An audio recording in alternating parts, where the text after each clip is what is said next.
Nous vivons actuellement dans une société où la comparaison est très facile. On va sur les réseaux sociaux, on voit telle personne qui est en train de monter tel projet, tel qui vient d'acheter sa nouvelle maison, tel qui vient de faire tel voyage, etc. Et on a vite fait de se comparer en fait et se dire, mais est-ce que moi finalement je porte du fruit? Dans cette vidéo, on va comme d'habitude aller dans la parole de Dieu parce que j'aimerais qu'on regarde ensemble ce passage qui, je trouve, nous permet en fait de nous défaire de la comparaison. Hello, je m'appelle Corinne et j'accompagne les femmes chrétiennes à structurer, lancer et développer leur business en ligne aligné à leur appel. J'ai un guide totalement gratuit qui s'appelle Monétise ta singularité, qui est disponible dans la barre d'infos, qui te permet de mieux te connaître et te donne également plus de 65 idées de business à lancer dès maintenant. C'est 100% gratuit et le lien est dans la barre d'infos. Alors, je vais t'amener tout de suite dans le vif du sujet, dans la parole de Dieu, Genèse 1 au verset 11. Donc, c'est tout le récit de la création. Puis Dieu dit que la terre se couvre de verdure, de l'herbe portant sa semence et de chaque espèce d'arbre produisant du fruit, portant chacun sa semence partout sur la terre. Et ce fut ainsi. La terre fit germer de la verdure, chaque espèce d'herbe portant sa semence et chaque espèce d'arbre produisant du fruit, portant chacun sa semence. Dieu vit que c'était bon, il y eut un soir et il y eut un matin. J'aimerais juste qu'on lise une autre version. La version Parole de vie qui dit Dieu dit que la terre produise l'herbe verte avec toutes sortes de plantes et toutes sortes d'arbres à fruits. Sur la terre, chaque plante aura ses graines. Chaque arbre aura ses fruits, avec des pépins ou un noyau selon son espèce. Et cela arrive. La terre produit de l'herbe verte avec toutes sortes de plantes et toutes sortes d'arbres. Chaque plante a ses graines selon son espèce. Chaque arbre a ses fruits avec des pépins ou un noyau selon son espèce. Dieu voit que c'est une bonne chose. Il y a un soir, il y a un matin. Voilà le troisième jour. Ce qui m'interpelle ici, c'est que la parole dit que chaque arbre aura ses fruits. Dieu est un Dieu d'ordre. Il est un Dieu précis. Il fait un arbre qui va porter un fruit spécifique. Un fruit qui aura soit d'ailleurs un noyau, soit des pépins. La parole nous précise ça. Et quand je vais dans Jérémie 1,5, la parole dit « Avant que je t'eusse formé dans le ventre de ta mère, je te connaissais déjà. » Donc, c'est Dieu qui m'a formé dans le ventre de ma mère. C'est Dieu qui a créé toute chose, en fait, en moi, finalement. Et lorsqu'on regarde les études scientifiques, notamment tout ce qui est lié à la génétique, etc., on se rend compte que à l'intérieur de notre code génétique, en réalité, il y a déjà les graines, les semences, pour reprendre l'image, bien sûr, les semences nécessaires pour le développement de certaines compétences ou de certaines appétences. Ce que je veux dire, en fait, en réalité, c'est qu'en faisant le parallèle entre nous, que Dieu a créés, et les arbres que Dieu a créés, on se rend compte en réalité qu'il y a certaines similitudes. Dieu dit que chaque arbre va porter un fruit spécifique. C'est-à-dire que si tu mets en terre un noyau de mangue, tu ne vas pas avoir des clémentines comme fruit. Si tu mets des pépins de pastèque, tu ne vas pas avoir des raisins lorsque la plante va pousser. En fait, en fonction du fruit que Dieu veut voir dans une vie, il va mettre au départ les graines, les semences nécessaires pour te faciliter le fait de porter ces fruits-là, pour te permettre en fait de porter un certain type de fruits. Pour reprendre l'exemple des arbres fruitiers, etc., si Dieu veut que tu deviennes un manguier pour la gloire de son nom, il ne va pas te donner des semences, des graines de clémentine, comme je disais tout à l'heure. Parce que dans Jérémie 1,5, quand on poursuit, la parole dit que avant que je t'eusse sorti de son sein, je t'avais consacré et je t'avais établi prophète des nations. Et une autre version qui dira que je t'avais choisi pour être mon porte-parole.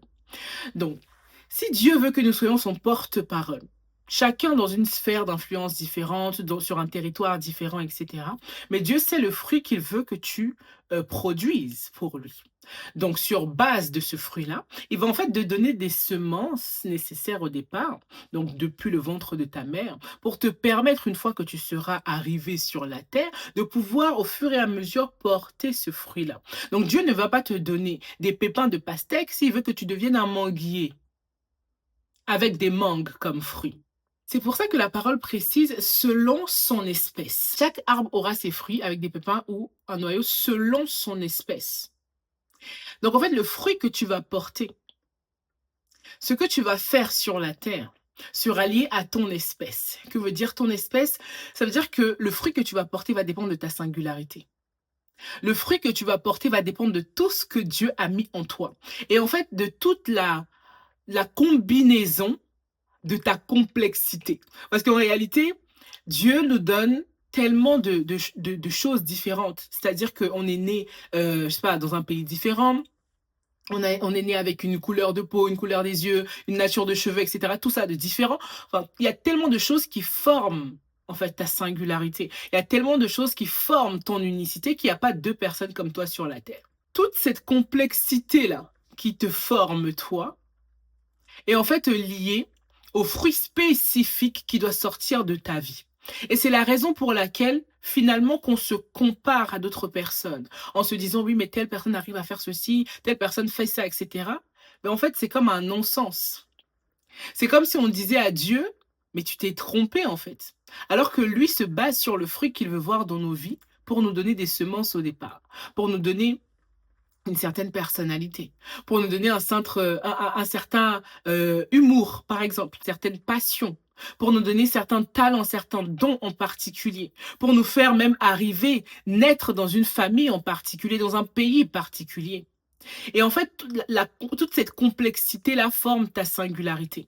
Et encore une fois, j'ai un guide totalement gratuit qui s'appelle «Monétise ta singularité». Va te baser sur ta singularité, sur ton unicité, tout ce qui te forme toi. Et c'est ce qui va te permettre, en fait, de pouvoir porter un fruit spécifique. Te comparer à un avocatier, alors que toi, tu es censé être ce manguier-là, n'a pas de sens. Parce que les semences que tu as au départ sont différentes des semences que l'avocatier a reçues. Et si on regarde en fait les choses en se basant non pas sur nous et sur ce que nous voulons ou parfois notre convoitise, etc. Et si on se basait plutôt sur Dieu en se disant que mais c'est lui qui m'a créé, il sait pourquoi, il sait comment, il sait avec quelle semence il m'a créé et il sait surtout les fruits qu'il veut que je porte pour son royaume. À ce moment-là, on va rester focalisé, non pas sur ce que les autres font, mais sur ce que Dieu veut qu'on fasse. La parole nous dit dans le livre d'Éphésiens que nous sommes l'ouvrage de Dieu et qu'il a préparé des œuvres d'avance pour nous afin que nous les pratiquions. Donc en réalité, le travail, on va dire qu'on a, c'est de comprendre les œuvres que Dieu a prévues d'avance pour nous, pour que nous puissions maintenant les pratiquer. Mais si ces œuvres sont prévues d'avance, s'il a choisi des œuvres spécifiques qui sont encore une fois liées à la semence qu'il nous a donnée au départ, pourquoi est-ce qu'on va aller chercher à faire comme la voisine, à faire comme le voisin? Puisque en fait, c'est comme ça qu'on se perd et qu'on sort parfois de son couloir, du couloir de sa destinée. En regardant trop à gauche, à droite, vous voyez, parfois quand il y a des courses, je sais pas comment ça s'appelle exactement, mais en tout cas des courses d'athlétisme, et cetera, et que chacun est censé être dans son couloir, mais si tu regardes trop ce qui se passe à gauche, à droite, tu vas sortir en fait de ton couloir. Tu vas sortir, tu vas traverser la ligne et tu vas aller à côté, tu vas aller même cogner le voisin à côté, parce que tu es trop en train de regarder ce qui se passe à gauche et à droite. Alors que si tu es vraiment focalisé sur ton couloir, tu vas courir ta course à toi jusqu'au bout. Et en fait, dans le royaume de Dieu, il n'y a pas de compétition, il y a un corps. Il y a le corps de Christ. Il n'y a pas de comparaison parce que Dieu sait, parce qu'en fait, autant il y a de personnes sur la terre, autant il y a de fruits différents que nous sommes censés porter. J'ai par exemple une amie qui a le même message que moi en termes de corps.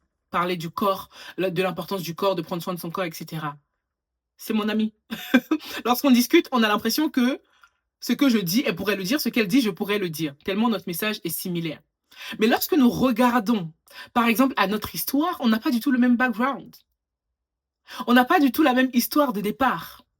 On n'a pas, on n'est pas né dans les mêmes familles, on n'est pas né dans les mêmes conditions, on n'a pas grandi forcément avec les mêmes circonstances, etc. Et tout ça fait que lorsqu'on apporte notre message aujourd'hui, même si le message est similaire, parce qu'on est toutes les deux sur les réseaux sociaux, lorsqu'on apporte notre message aujourd'hui, bah, il y a bien sûr des similitudes, mais il y a aussi des différences qui viennent par exemple de notre histoire, de notre background. Donc même dans les semences là dont je parle, il y a même ça. La famille dans laquelle tu as grandi, la culture dans laquelle tu as grandi, qui va te permettre justement de porter des fruits spécifiques. Vraiment, dans cette vidéo-là, je disais, la vidéo ne va pas être longue, mais le but dans cette vidéo, c'est de te partager que tu n'as pas besoin de regarder à gauche ou à droite. Parce que Dieu attend de toi des fruits vraiment spécifiques, selon ton espèce, selon ta singularité à toi. Et il sait pourquoi il t'a donné cette singularité. Il sait pourquoi il t'a donné cette semence-là spécifique.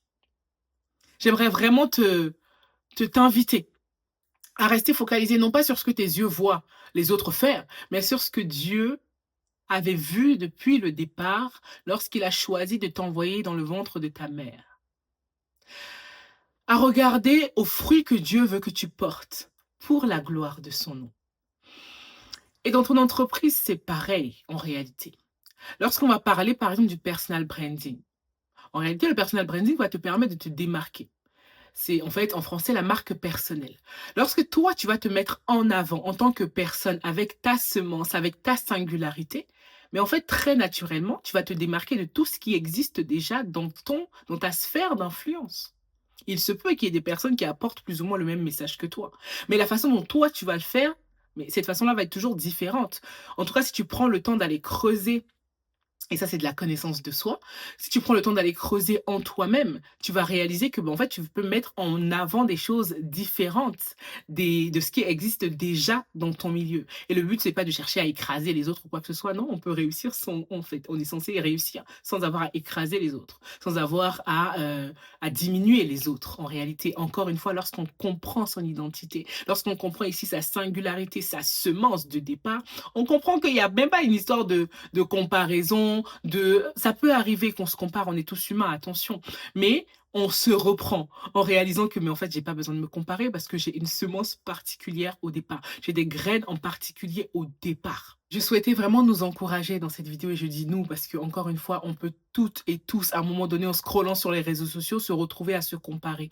Mais j'aimerais t'inviter vraiment à regarder à Dieu et à repenser à cette vidéo à chaque fois que la comparaison veut pointer le bout de son nez finalement. J'espère vraiment que cette vidéo a pu t'aider d'une façon ou d'une autre, a pu causer peut-être une prise de conscience, quelque chose. N'hésite pas à me dire si c'est le cas dans les commentaires. En tout cas, n'hésite pas à partager également cette vidéo à une autre femme qui serait beaucoup dans la comparaison, etc.